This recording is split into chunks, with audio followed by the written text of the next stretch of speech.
Hi guys, a few people have asked me to put a video together just having a look around the soarer, explaining some of the things I've done to it. You guys in America would recognise this as a sc400. Over here for us it's a Untitled soarer. Let's get it uncovered, have a look around, see what you guys think.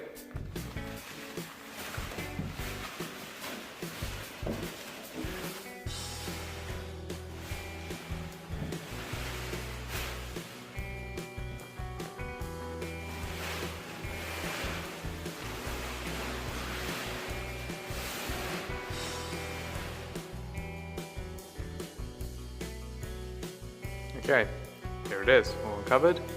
We'll start at the front. I've gone with a pretty standard fiberglass front bumper, very similar to sort of 97 look. I'm not trying to make it look like a 97, but this is the bumper I like. Got a little Nismo style bonnet vent, just let some heat out of the bonnet. The engine's going to be working fairly hard. We've got some 30mm front arches, pretty standard arch. Side skirts and rear bumper, 50mm rear. On the roof I've got a little eBay spoiler and a ducktail spoiler off the S14, which has just been made to fit. Gives the car a nice aggressive wide stance, which I quite like, and also obviously gives you a bit more room for some wider wheels. We have a look at brakes and suspension. I know you guys asked a few questions about that. I'm currently running the LS400 front brake discs and pads. Towards the sort of after Christmas, get a bit more money saved up, we'll be changing them to ISF brakes, which are 360mm. Get some more stopping power through the front.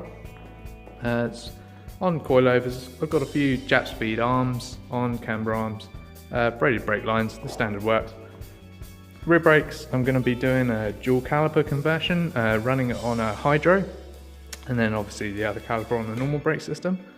I'm not a drifter, but I like when you're drag racing to be able to hold on the hydro, and it gives you just a little bit more control. It doesn't let you roll forward without the hassle of having to move the feet or let the handbrake off basically. We come inside the car, got a pretty standard setup in here. Snap-off steering wheel, running an Apexi AFC2 and an AEM methanol water injection system. Has been converted to manual. We'll get onto that a little bit more in a bit. Takata harnesses, bright seats, pretty standard. Probably going to be adding a half cage in the rear just for safety soon.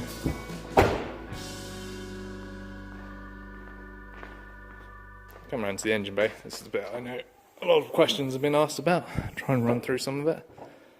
Okay, so here we have the original 1UZ. Is the thick rod version, so it's nice and strong. I've gone with a Garrett GT40 Turbo, which is made up of a standard manifolds flipped around face forward, and then TIG welded 2-inch steel, stainless steel, onto the manifolds, and then round into a Y pipe up into the single turbo.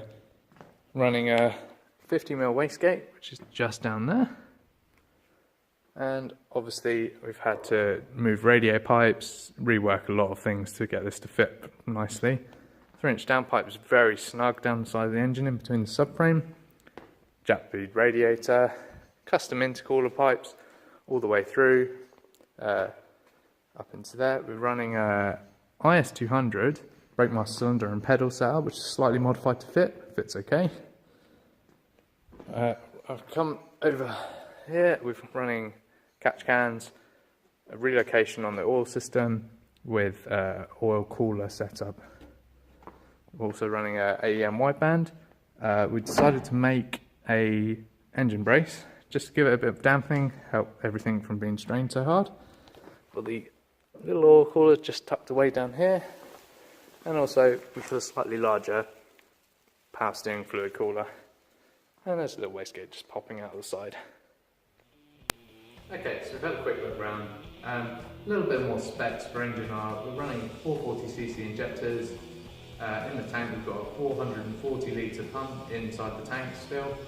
The AEM kit is on 500cc injection nozzle. Like I say, it's there's a few things changing. I'm not happy with a few things on the setup. The transmission is one of them. The gear ratios are a bit off for me. On the auto rear diff, probably going to try and change out to a manual diff with a slightly lower ratio on. I'm running a BMW ZF gearbox in the car, which is pretty good, fairly good fit. There's a few companies out there doing conversion plates for them. You know, if you're thinking of doing it, it's not a massive job. Prop shaft you have to have made out of pieces of both.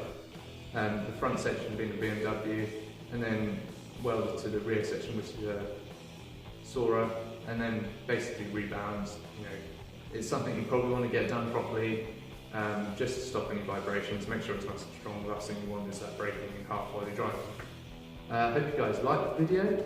If there's anything you want to know specific-wise, technical about the car, ask in the comments. If you like the video, give it a thumbs up, give it a share. Thanks for watching.